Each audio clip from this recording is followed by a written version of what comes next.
Bonjour à tous, j'espère que vous allez bien. Déjà, je vous remercie d'être sur cette chaîne et de suivre mes vidéos. Ça faisait un petit moment que je n'en avais pas posté sur YouTube parce que j'ai eu pas mal de soucis personnels depuis le début de l'année et 2024 et que fallait déjà que je règle ces problèmes avant de faire des vidéos. Alors pour ce retour vidéo, j'ai décidé de tenter le format du vlog et donc de montrer ma tête pour une fois, ce qui n'est pas habituel. Je sors un petit peu de ma zone de confort, mais j'espère que ça va vous plaire. Alors j'ai décidé de vous faire une petite vidéo en fait sur le long week-end du 11 novembre qui vient de s'écouler. Et puis de vous montrer un petit peu voilà, ce que j'ai fait, les dessous de ma vie d'artiste, qui est une vie à mi-temps en tant qu'artiste, puisque j'ai aussi un métier qui me permet de vivre, puisque pour l'instant mon métier d'artiste n'est pas encore suffisant pour me permettre d'en vivre totalement. Mais j'ai des projets dont je vais vous parler dans ce vlog et qui, j'espère, vont me permettre d'aller un petit peu plus loin dans mes projets d'artiste, dans mes envies, dans mon développement personnel. Si cette vidéo vous plaît, n'hésitez pas à la liker avec un petit pouce en l'air. Moi, ça me permettra toujours d'être mieux référencée. Et puis, inscrivez-vous à ma chaîne. Alors, je vais essayer d'être un petit peu plus régulière à nouveau dans mes vidéos YouTube. Je ne vous promets pas un vlog ou une vidéo toutes les semaines parce que ce sera irréalisable au niveau de temps. Je vais essayer aussi d'être un petit peu plus présente sur les réseaux sociaux.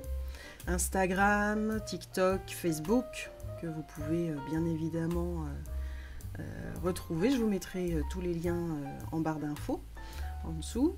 Et puis de toute façon c'est Petit Art de Béa, hein, c'est pas compliqué à trouver, Petit Art de Béa, donc voilà. Allez, je vous laisse avec la vidéo tout de suite.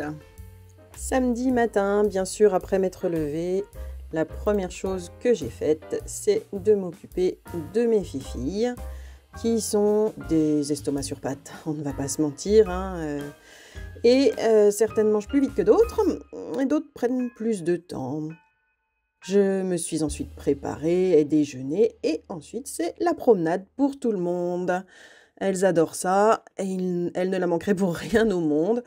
Et comme vous pouvez le voir, j'habite en plaine de Saône, on n'y voyait pas à 50 mètres. Mais visiblement, elles, ça ne les dérange pas.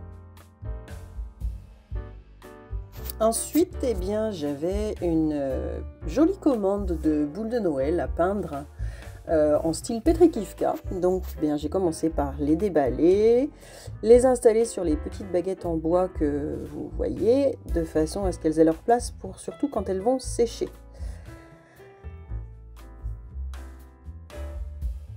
Je les ai donc débarrassées de leurs petites étiquettes, vérifier qu'elles aient un petit ruban ou alors j'en ai rajouté un pour pouvoir les attacher. J'ai vérifié qu'elles n'étaient pas cassées parce que malheureusement, comme elles sont en verre, ça peut arriver. Et c'était parti.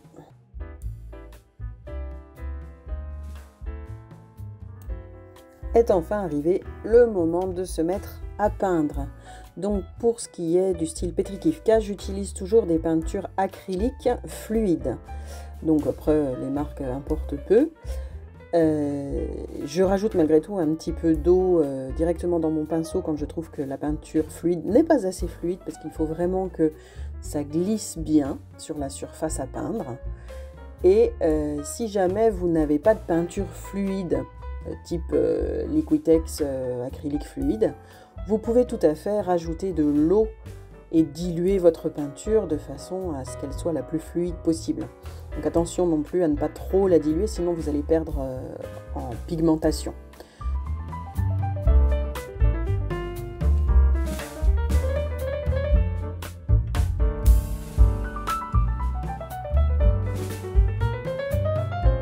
La peinture bleue, là comme vous pouvez le voir, ce n'est pas de la peinture fluide. Donc je vais tout simplement rajouter de l'eau. Alors j'utilise une petite seringue pour ce faire, parce que je trouve ça tout simplement plus facile pour rajouter de l'eau directement. Et puis, j'utilise après un couteau à peindre pour pouvoir mélanger ma peinture avec l'eau.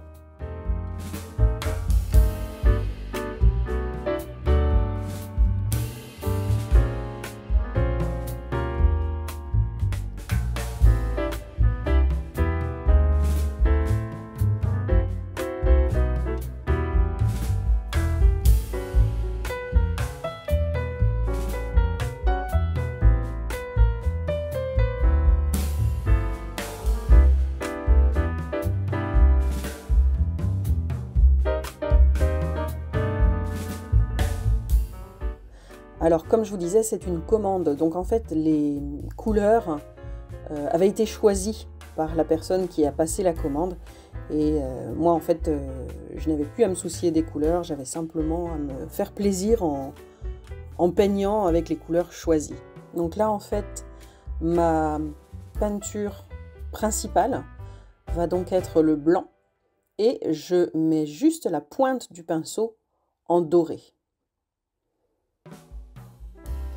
Toute la difficulté de peindre une boule de Noël, eh bien, c'est que justement c'est une boule, donc c'est sphérique.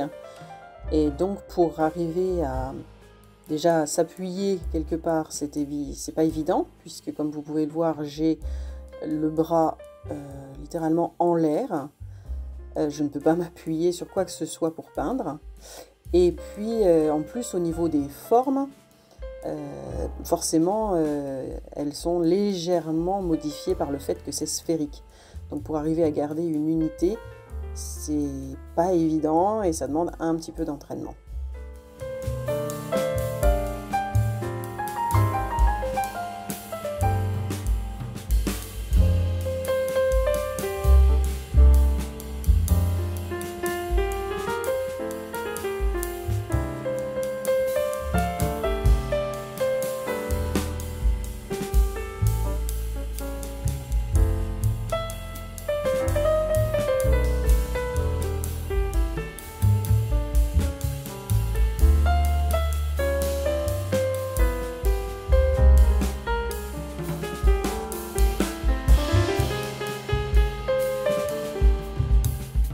On passe ensuite à une feuille sur le côté. Toujours la même technique, hein. De la peinture blanche sur tout le corps du pinceau et juste sur la pointe du pinceau, un petit peu de doré. Et c'est ce qui va venir faire ce mélange que vous pouvez voir sur la boule où la peinture dorée se mélange petit à petit au blanc tout le long du trait de pinceau. Attention en tournant la boule à ne surtout pas mettre les doigts dedans, ce qui a pu m'arriver. Bref, aucun commentaire.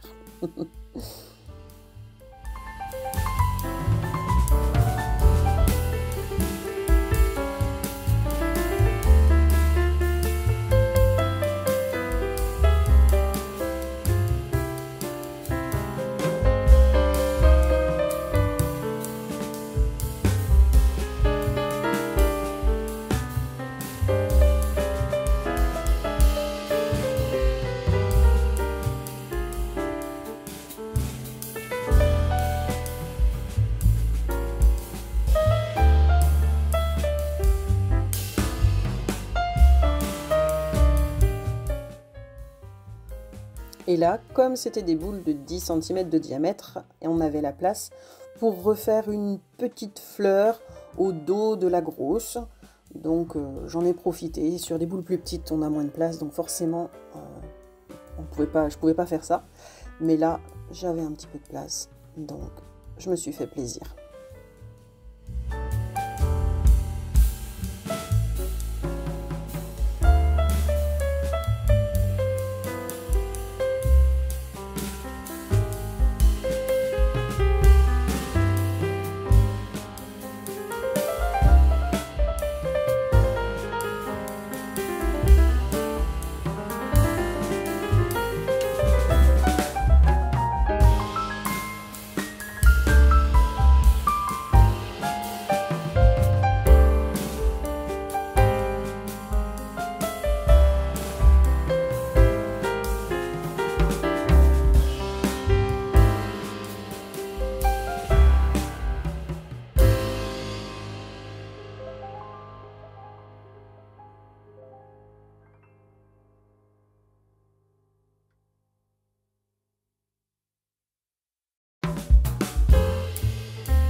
Une fois toutes les boules peintes des plus gros motifs, et après les avoir laissées sécher, j'ai repris chacune des boules, et cette fois-ci, je peins avec le pinceau Kochaczka ou pinceau en poil de chat.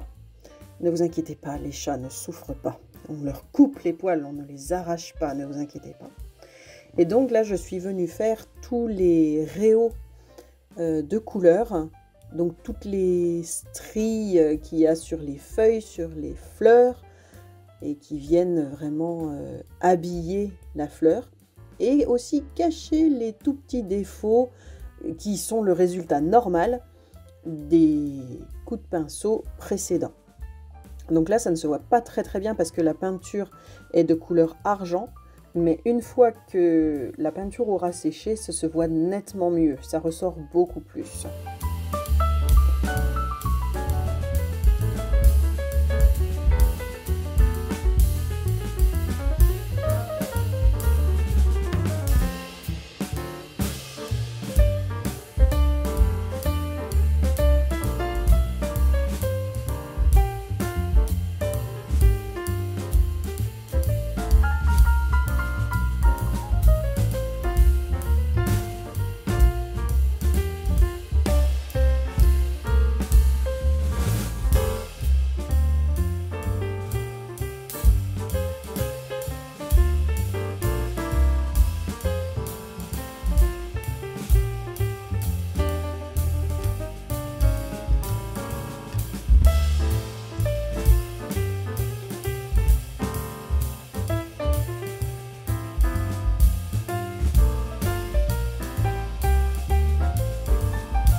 Et une fois que les réaux de couleurs sont faits dans les fleurs et les feuilles, c'est là qu'on vient rajouter toutes les petites fioritures florales qui font la particularité de la peinture Petrikivka.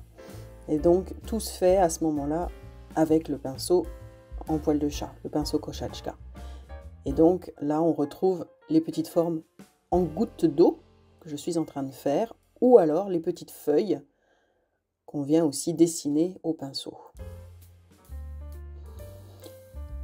Ces formes sont faites vraiment en fonction de ce que le peintre a envie de faire à ce moment-là.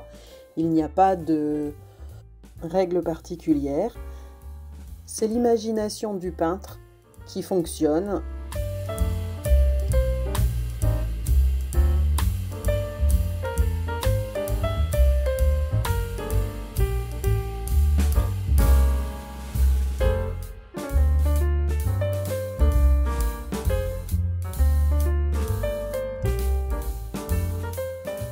Là encore, comme vous pouvez le voir, toute la difficulté est d'arriver à trouver un moyen de fixer sa main et son bras de façon à être suffisamment stable pour que les coups de pinceau soient nets et précis. Et en plus, moi j'ai un petit souci de tremblement quand je fais des choses extrêmement précises. J'ai toujours le chic pour trembler légèrement des mains, donc ça me rajoute une difficulté supplémentaire.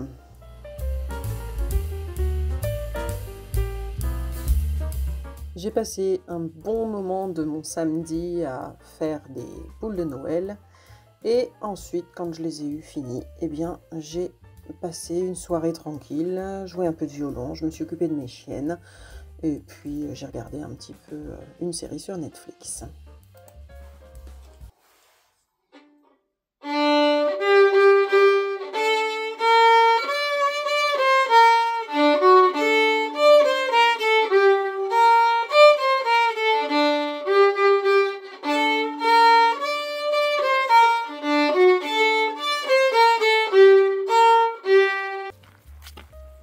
Dimanche, c'était plutôt une journée tranquille. Je n'ai pas peint, alors je me suis occupée de mes petites toutounes. Je les ai emmenées promener, et l'après-midi, je suis allée monter mon cheval. Lundi 11 novembre, Comme d'habitude, comme tous les matins, j'ai commencé par, après m'être préparé, la promenade de mes chiennes. C'est un incontournable, quel que soit le temps.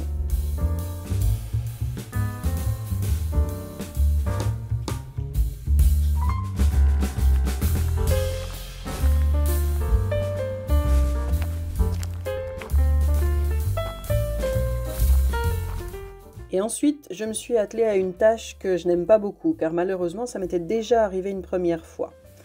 J'avais fait quelques recherches sur Google la veille, en tapant simplement mon nom et mon prénom.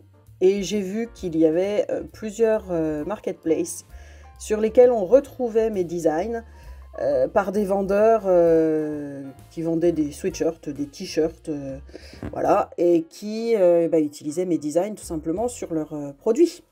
Donc, il y en avait sur Mercado Libre, donc un truc en espagnol, et il y en avait aussi sur Amazon en Pologne.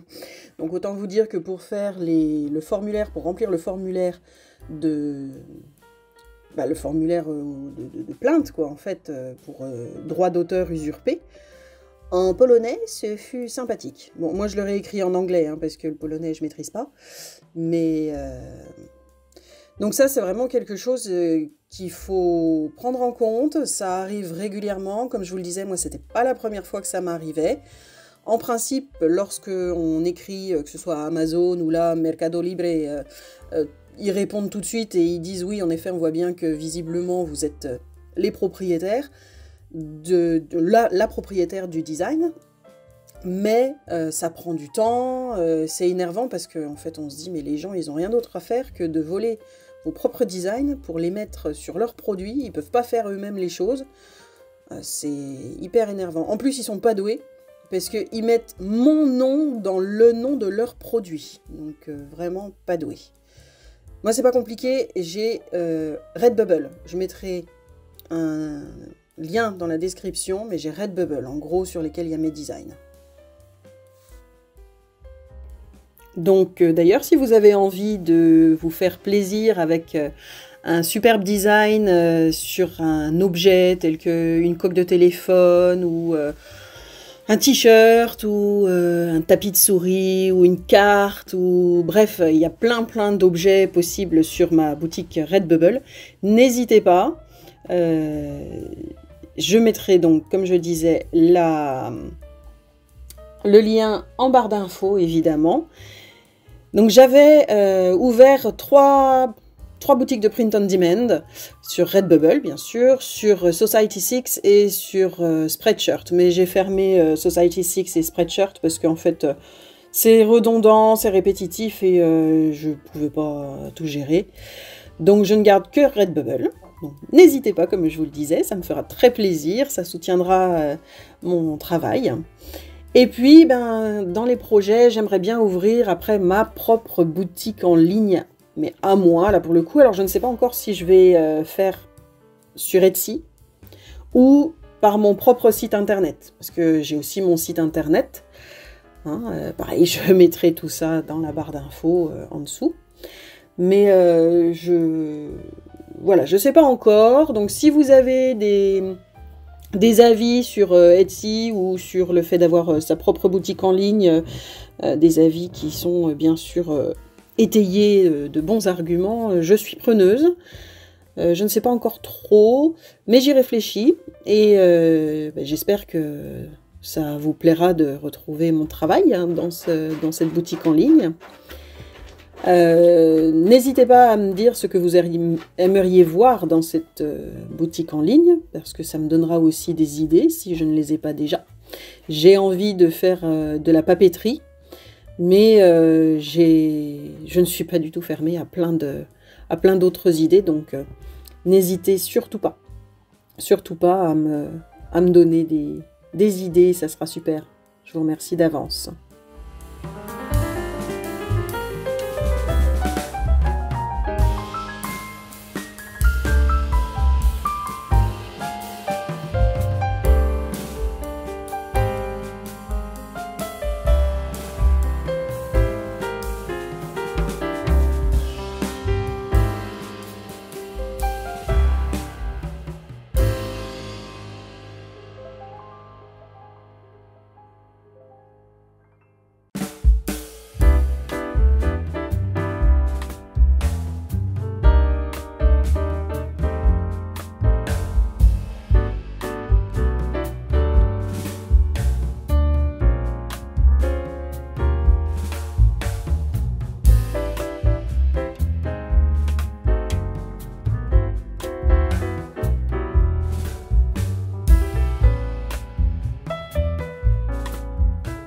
Et puis enfin lundi soir, j'avais enfin terminé mes boules de Noël. J'ai décidé que j'allais me cuisiner une quiche lorraine. Alors d'habitude je fais la pâte moi-même, mais là j'avais la flemme, donc j'avais acheté une pâte toute prête. Et bien sûr j'avais beaucoup d'aide de la part de mes chiennes pour surveiller tout ce que je faisais. Évidemment, on ne sait jamais s'il y avait un petit morceau qui tombait. Voilà, et bien écoutez, j'espère que ce vlog vous a plu. N'hésitez pas à me dire dans les commentaires ce que vous en avez pensé. Et puis surtout, est-ce que vous voulez en voir d'autres? Et puis, est-ce que vous aimeriez voir d'autres types de contenus vidéo? Donc pareil, n'hésitez pas à m'en faire part. Voilà, je vous remercie beaucoup. Merci à tous ceux qui me suivent, qui me mettent un petit pouce en l'air à la vidéo et qui s'inscrivent à ma chaîne. Ça m'aide beaucoup et à bientôt. Bye bye!